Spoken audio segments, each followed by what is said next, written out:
A lot can happen in a week. Some of it good, some of it bad, some of it downright ugly. When faced with intriguing developments in the week's news, we turn to a rotating panel of non-experts to parse the good, the bad, and the ugly of it all.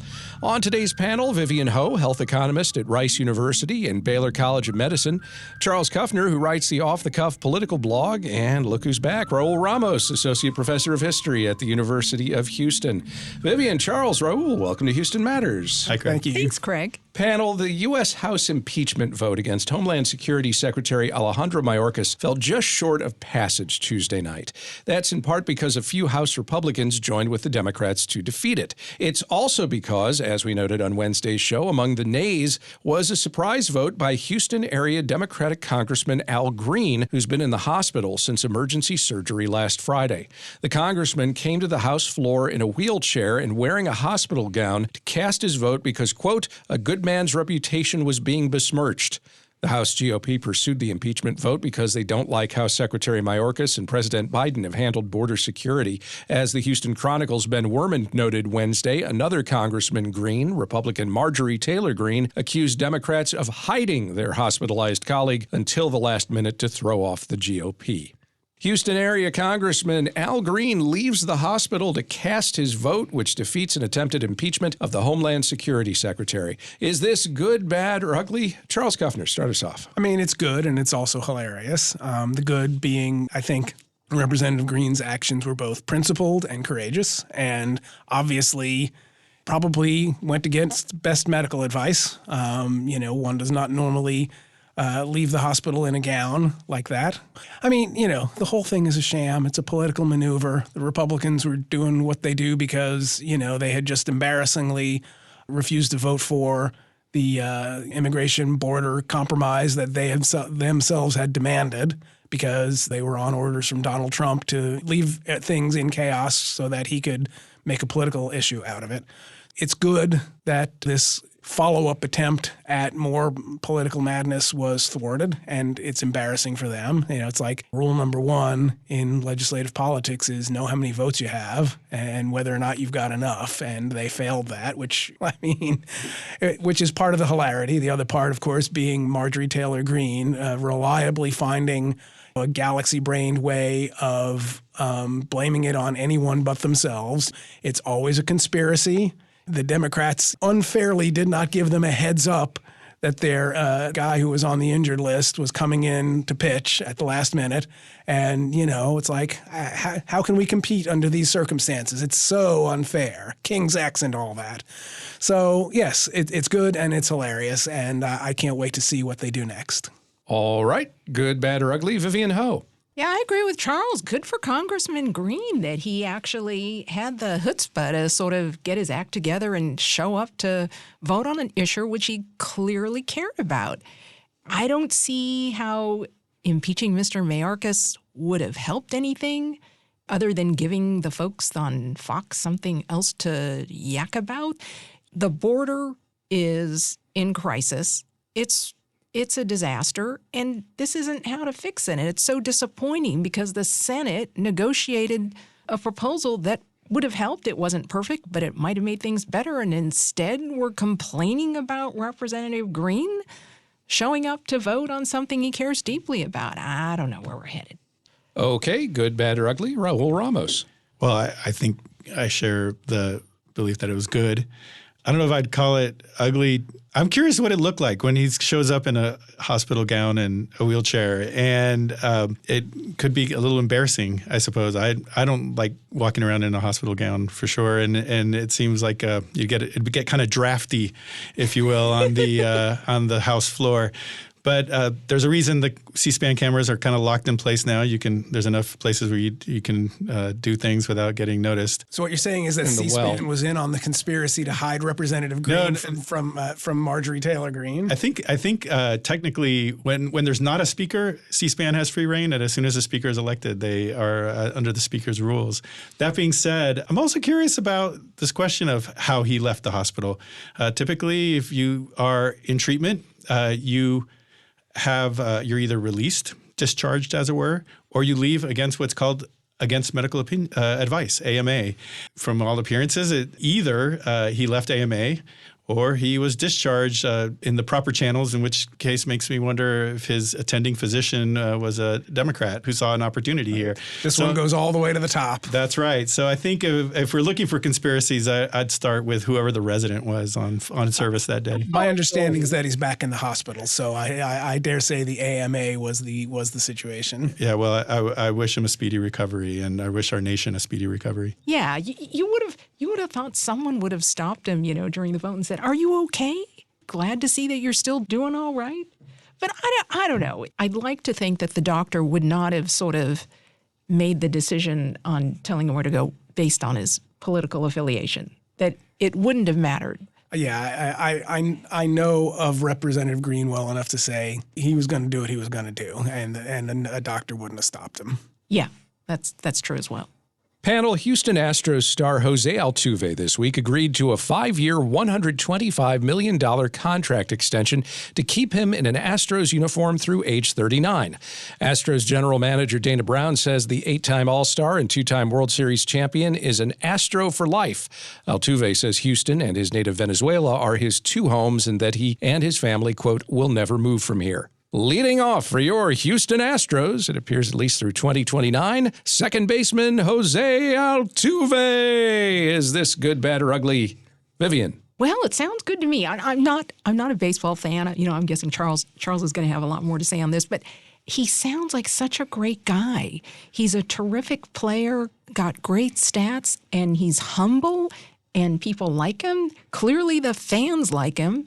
So $125 million, that's money well spent. And that it sounds as though he might have been able to get more if he'd sort of went out on the market, but he said he likes Houston and he wants to get 3,000 hits with the same team. So you can't get any better than that. And in terms of, I think it's money better spent than the Aggies blowing, $75 million in that renewal contract for Jimbo Fisher? So there. All right, good, bad, or ugly? Roll. I would say good with an asterisk. Ba-dum-bum. Thank you. The question here is, did the Astros get at least a good value? I'm not sure a lot of teams would be very popular with their fan base if they signed Jose Altuve. He's still has the stain of the cheating scandal. And I think that certainly every year he puts up numbers. The big picture here is the Hall of Fame and how he's going to be considered. He's already won his championships. He's already Mr. Astro, Mr. Houston. I think, now we're looking at legacy, and this is a legacy move. I think these questions do matter. To get all those hits with one team does at least influence that some, I would hope. I mean, again, it hasn't succeeded everywhere. Look, I'm from San Antonio. I know about Tim Duncan and David Robinson, guys who play their whole career with one team, and how you become identified with a particular place. But speaking of place, I think there's also another story here, which, again, he's from Venezuela. And I think as time goes on, we're going to see one of the big changes that has been taking place in Houston that we haven't been seeing is the migration from Venezuela that's been coming in, and I think in numbers that we can't appreciate just yet. And I think there's a way that he's going to become symbolic of the city as going forward in identifying with that Venezuelan community. I don't know, maybe we'll start talking about Houston as Nuevo Caracas. That there is a way that his presence here, I think, might bring visibility to that community.